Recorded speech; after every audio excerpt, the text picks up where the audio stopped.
આજના આ સઘન અને ઊંડાણપૂર્વકના અભ્યાસમાં આપણે એક અત્યંત સુંદર લયબદ્ધ અને માટીની સુગંધથી મહેકતા ગીતની ચર્ચા કરવાના છીએ. આ રચનાનું શીર્ષક છે ખાખરાનું ફૂલ. બહુ જ સુંદર રચના છે આ. બિલકુલ. અને આના સર્જક છે જીતેન્દ્રકુમાર બિલવાલ, જેઓ તિર્યંચ ઉપનામથી લખે છે. તેઓ દાહોદ જિલ્લાના બોરડી ગામના વતની છે. આજનો આપણો મુખ્ય હેતુ આ નાનકડા પણ અત્યંત પ્રભાવશાળી ગીતમાં જે સ્થાનિક સંસ્કૃતિના રંગો છુપાયેલા છે ને તેને ડીકોડ કરવાનો છે. હા, અને સાથે સાથે પ્રકૃતિ અને પ્રેમના જે અદ્ભુત પ્રતીકો કવિએ વાપર્યા છે તેની પાછળની શબ્દ રચના પણ આપણે ઉકેલવી છે. એક્ઝેક્ટલી. હું જ્યારે આ ગીત પહેલીવાર વાંચતો હતો ત્યારે તેમાં રહેલો એક અનોખો ઉત્સાહ સીધો જ હૃદયને સ્પર્શી ગયો. આમાં એક એવો લય છે જે પગને થિરકવા પણ મજબૂર કરી દે છે. સાચી વાત છે. હું જ્યારે આ ગીતનું વિશ્લેષણ કરતી હતી ત્યારે મેં પણ એ જ નોંધ્યું કે આ માત્ર શબ્દોની ગોઠવણી નથી, પણ એક આખો ભૌગોલિક અને સાંસ્કૃતિક માહોલ છે જેને કવિએ કાગળ પર ઉતાર્યો છે. એકદમ જીવંત તસવીર ઊભી થાય છે. હા, એટલે કવિતામાં આવતું લયબદ્ધ પુનરાવર્તન વાચકને સીધા જ દાહોદના આદિવાસી અને ગ્રામ્ય જીવનની બરાબર વચ્ચે લાવીને ઊભા કરી દે છે. જ્યારે કોઈ પ્રાદેશિક રચનાનું વિશ્લેષણ થતું હોય ત્યારે તેની સૌથી મોટી તાકાત એ જ હોય છે કે તે પોતાના વિસ્તારની આબોહવાને શબ્દોમાં કેદ કરી લે. અને આ ગીત એનું ઉત્તમ ઉદાહરણ છે. ગીતની શરૂઆતની પંક્તિઓ જ સીધો હુમલો કરે છે. કવિ લખે છે કે હે ખાખરાનું ફૂલ છોરી ખાખરાનું ફૂલ, રાતું રાતું છોરી ખાખરાનું ફૂલ. આ પંક્તિઓનું વારંવાર આવવું એ આખા ગીતમાં એક પ્રકારનું બહુ જ મજબૂત દ્રશ્ય ઊભું કરે છે. હા, જાણે આંખો સામે આખું જંગલ લાલ રંગથી ખીલી ઉઠ્યું હોય તેવું દ્રશ્ય. આ રાતું રાતું ખાખરાનું ફૂલ શબ્દપ્રયોગ મગજમાંથી જતો જ નથી. એનું કારણ છે કવિએ ખાખરાના ફૂલને, જેને આપણે પલાશ કે કેસુડો પણ કહીએ છીએ, તેને માત્ર એક વનસ્પતિ તરીકે નથી દર્શાવ્યું. ખાખરાનું ફૂલ અને તેનો ઘેરો લાલ રંગ એ આકર્ષણ અને પ્રેમના પ્રતીક તરીકે ઉપસાવવામાં આવ્યા છે. હા, એટલે કે એક પ્રકારની અદમ્ય ઊર્જા. બિલકુલ. તમે જો વસંત ઋતુમાં જ્યારે પાનખર પછી જંગલના મોટાભાગના વૃક્ષો પોતાના પાંદડા ખેરવી નાખે છે ત્યારે આખું જંગલ સૂકું અને વેરાન લાગતું હોય છે, બરાબર? એ જ સમયે ખાખરાના ઝાડ પર પાંદડા વિના માત્ર આ લાલ રંગના ફૂલો જ દેખાય છે. જાણે વનની વચ્ચે આગ લાગી હોય. હા, દૂરથી જોતા આખું વન જાણે અગ્નિથી પ્રજ્વલિત હોય તેવો ભાસ થાય. અને આ જ પ્રજ્વલિત ઊર્જા યુવા હૈયાઓના પ્રેમ અને એકબીજા પ્રત્યેના લગાવનું સીધું પ્રતિબિંબ બની જાય છે. ગીતમાં આ ફૂલ બે પાત્રો વચ્ચેનો એક અદ્રશ્ય અને શક્તિશાળી સેતુ બની ગયું છે. એક વાત મને અહીં બહુ જ રસપ્રદ લાગી. અત્યારના આધુનિક સમયમાં પ્રેમની અભિવ્યક્તિ માટે સામાન્ય રીતે કોઈ મોંઘી ભેટની કલ્પના થતી હોય છે.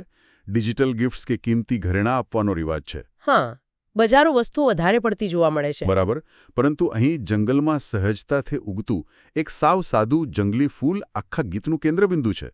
કોઈ મોંઘા આભૂષણની જગ્યાએ માત્ર એક ખાખરાનું ફૂલ લાવવાની શરત મુકાય છે. આ બાબત એ બંને પાત્રોની માનસિકતા અને એમના સમાજ વિશે ઘણું બધું કહી જાય છે. પ્રકૃતિ સાથે ગાઢ રીતે જોડાયેલા આદિવાસી સમાજમાં મૂલ્યની વ્યાખ્યા બહુ અલગ હોય છે. ત્યાં વસ્તુની બજાર કિંમત નહીં, પણ તેનું સાંસ્કૃતિક અને ભાવનાત્મક મૂલ્ય સર્વોપરી હોય છે. એટલે કે લાગણીઓનું મહત્વ વધારે છે. હા, ખાખરાનું ફૂલ ભલે જંગલમાં સરળતાથી મળી રહેતું હોય, પણ જ્યારે તે કોઈ ખાસ વ્યક્તિ માટે પોતાના હાથે ચૂંટીને લાવવામાં આવે છે ને, ત્યારે તેમાં સમય, શ્રમ અને એક પ્રકારની માવજત ભળેલી હોય છે. સાચી વાત છે. એ દર્શાવે છે કે સંબંધોમાં લાગણીઓની અભિવ્યક્તિ માટે કોઈ કૃત્રિમ આવરણની જરૂર નથી હોતી. જંગલની પેદાશ જ એમના પ્રેમની સૌથી પવિત્ર ભાષા બની જાય છે. અને આ પવિત્રતા અને અધિકૃતતા ગીતના માળખામાં પણ સ્પષ્ટ દેખાય છે. આખું ગીત તમે જુઓ તો એક યુગલ ગીત જેવું છે, જેમાં એક સામસામો સંવાદ ચાલી રહ્યો છે. હા, છોકરો અને છોકરી એકબીજા સાથે વાર્તાલાપ કરે છે. જ્યારે એક પક્ષ ગાય છે ત્યારે બીજો પક્ષ તેનો ઉત્તર વાળે છે. બંને પંક્તિઓ એકબીજાનું સંપૂર્ણ પ્રતિબિંબ પાડે છે. જાણે બે અવાજ એકબીજા સાથે કોઈ ચોક્કસ તાલમાં નૃત્ય કરી રહ્યા હોય.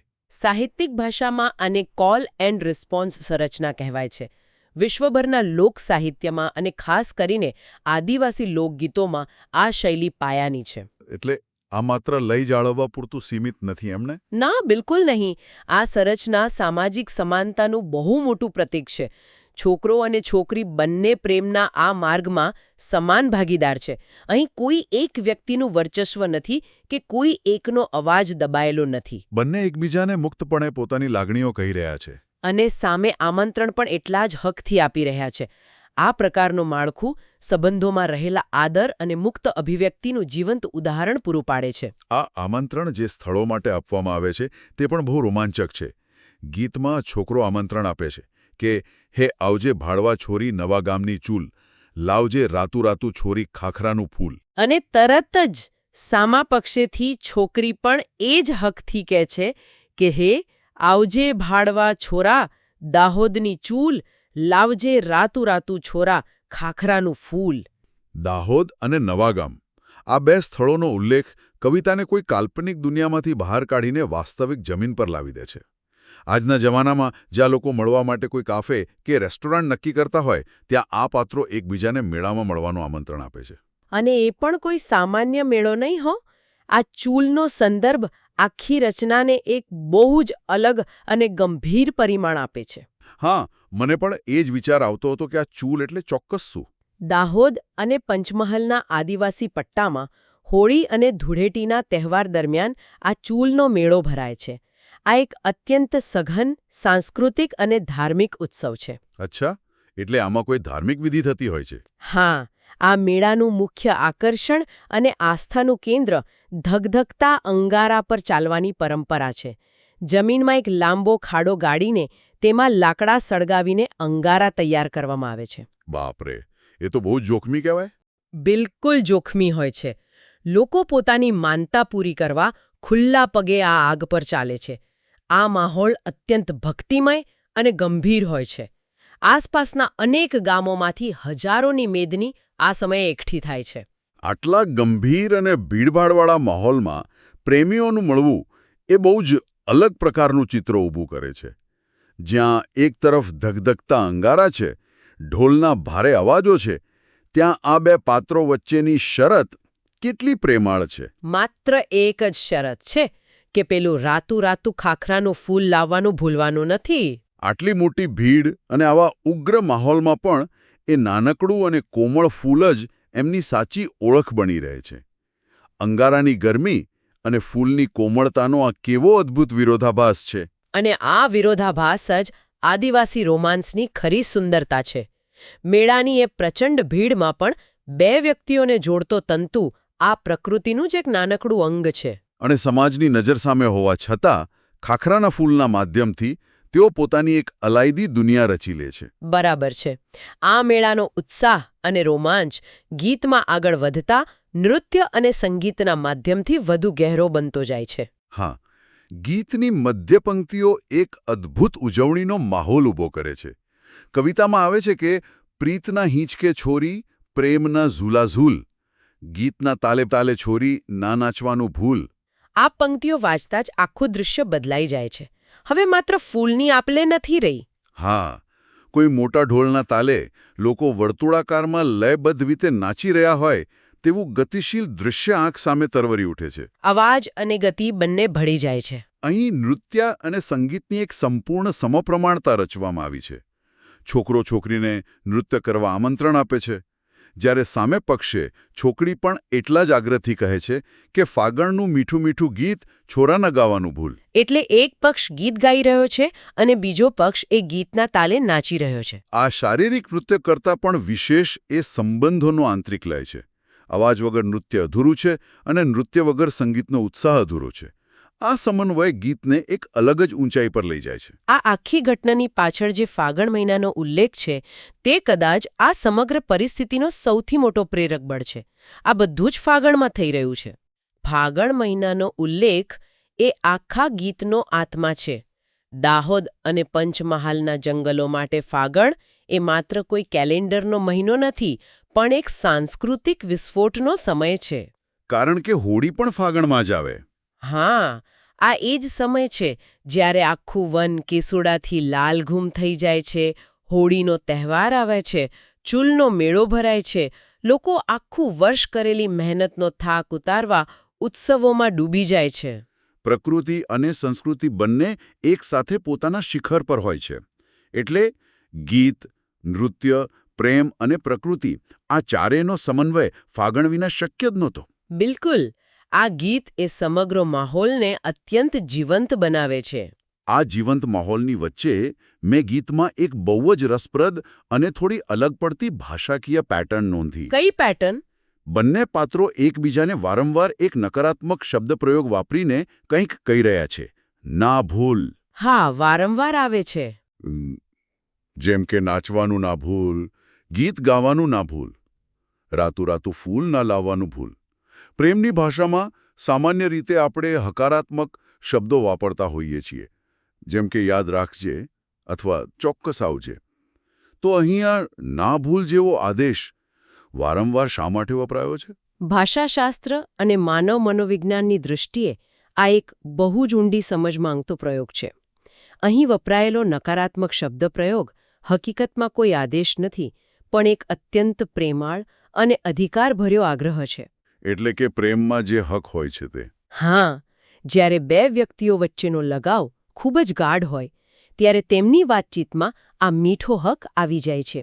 યાદ રાખજે કહેવામાં એક પ્રકારની ઔપચારિકતા છે, પણ ભૂલી ના જતો કહેવા પાછળ એક સંવેદનશીલતા હોય છે. હા, અને થોડી ભીતિ પણ છુપાયેલી હોય. બરાબર. મેળાની આટલી મોટી ભીડમાં, ઢોલના અવાજોમાં અને ઉત્સવના ઉન્માદમાં સામેવાળી વ્યક્તિ ક્યાંક આ નાનકડી પણ મહત્વની શરત ચૂકી તો નહીં જાય ને, એવો એક મીઠો ડર આમાં ડોક્યા કરે છે. વાહ! કે નાનકડા શબ્દ પ્રયોગમાં આટલું મોટું મનોવિજ્ઞાન અને ભાવનાત્મક વમળ છુપાયેલું છે. જીતેન્દ્ર કુમાર બિલવાલે આ સાધારણ લાગતા સંવાદને અત્યંત કાવ્યાત્મક બનાવી દીધો છે. અને આ લય ક્યાંય તૂટતો નથી. ના, જરાય નહીં. જ્યારે ગીત અંત તરફ જાય છે, ત્યારે ફરીથી એ જ શરૂઆતની પંક્તિઓ ગૂંજે છે. હે ખાખરાનું ફૂલ છોરા ખાખરાનું ફૂલ. જાણે આખી વાર્તા એક વિશાળ વર્તુળ પૂરી કરીને પાછી એ જ લાલ ફૂલ પાસે આવીને ઊભી રહી જાય છે. આ જ ઉત્તમ સાહિત્યની પારાશીશી છે. તે વાંચકને જ્યાંથી શરૂ કરે છે ત્યાં જ પાછા લાવીને મૂકે છે. પણ એ યાત્રા દરમિયાન વાંચકની અંદરની સમજણ સંપૂર્ણપણે બદલાઈ ગઈ હોય છે. સાચી વાત છે. શરૂઆતમાં જે માત્ર એક સાદું જંગલી ફૂલ લાગતું હતું, તે અંત સુધીમાં એક વિશાળ સાંસ્કૃતિક ઉત્સવ અને દાહોદની ઓળખ બની જાય છે. એ ફૂલ હવે માત્ર વનસ્પતિ નથી રહેતું, પણ એક આખી સંસ્કૃતિનો ધબકાર બની જાય છે. આ સમગ્ર ચર્ચા પરથી એ સ્પષ્ટ થાય છે કે આ ગીત કોઈ માત્ર બે પ્રેમીઓ વચ્ચેનો કાલ્પનિક સંવાદ નથી, પરંતુ તે આદિવાસી લોકજીવનની ધબકતી નાળી છે.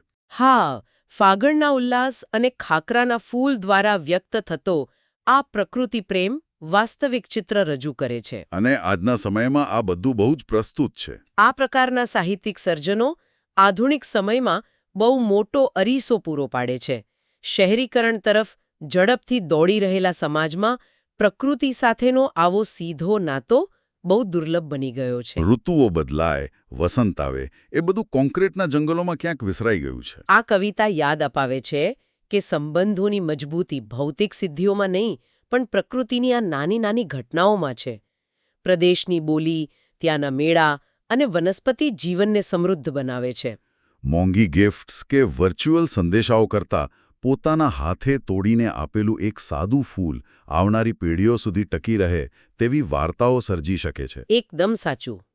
તો આ ચર્ચાના અંતે દરેકને એક વિચાર ચોક્કસ આવે કે જો દાહોદ વિસ્તારના એક સાદા જંગલી ખાખરાના ફૂલ અને ચૂલ જેવા સ્થાનિક મેળાવડામાં આટલો ગાઢ પ્રેમ અને આટલી સમૃદ્ધ સંસ્કૃતિ સમાયેલી હોઈ શકે, આસપાસ પોતાના વતનમાં કે શેરીના નાકે એવું કયું સામાન્ય લાગતું પ્રાકૃતિક પ્રતીક, કોઈ જૂનું ઝાડ, કોઈ સુકાઈ ગયેલી નદી કે કોઈ નાનકડું ફૂલ ઊભું હશે, જેની પાછળ કોઈ જૂના ઉત્સવની કે કોઈ ભૂલાઈ ગયેલા પ્રેમની આવી જ કોઈ વણકહી વાર્તા છુપાયેલી હશે. ચોક્કસ એવી ઘણી વાર્તાઓ હશે. એવી કેટલીય બાબતો હશે જે રોજબરોજના વ્યસ્ત જીવનમાં ક્યારેય આપણી નજરમાં આવી જ નથી, અને બસ એમ જ ચૂપચાપ પોતાની અંદર આખો એક ઇતિહાસ સાચવીને ઊભી છે. આ જ વિચાર સાથે આજના આ સઘન અને ઊંડાણપૂર્વકના અભ્યાસને અહીં વિરામ આપીએ